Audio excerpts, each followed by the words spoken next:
May 4 na araw na lang ang mga kandidato para mangampanya kaya lalong puspusan ang kanilang panunuyo at paglatag ng plataporma. Nakatutok si Ivan Mayrina.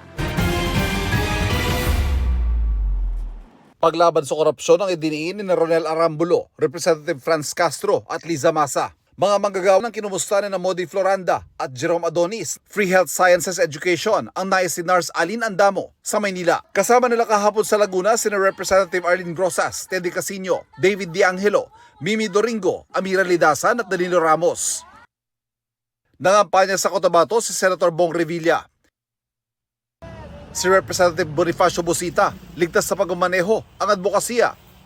Nakipagpulong si Atty. Angelo de Alban sa mga magulang ng children with special needs.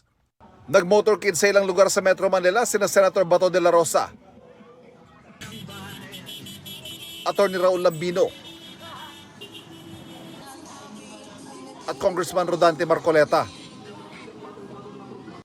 Tutol sa dinastiya si Atty. Luke Espiritu.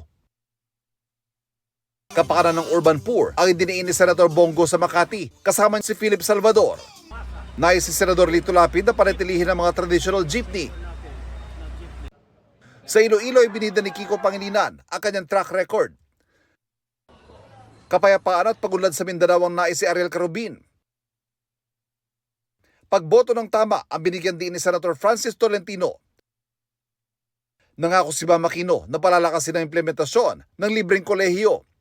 Patuloy namin sinusundan ang kampanya ng mga tumatakbong senador sa eleksyon 2025. Para sa GMA Integrated News, Ivan Mayrina, Nakatutok, 24 Oras.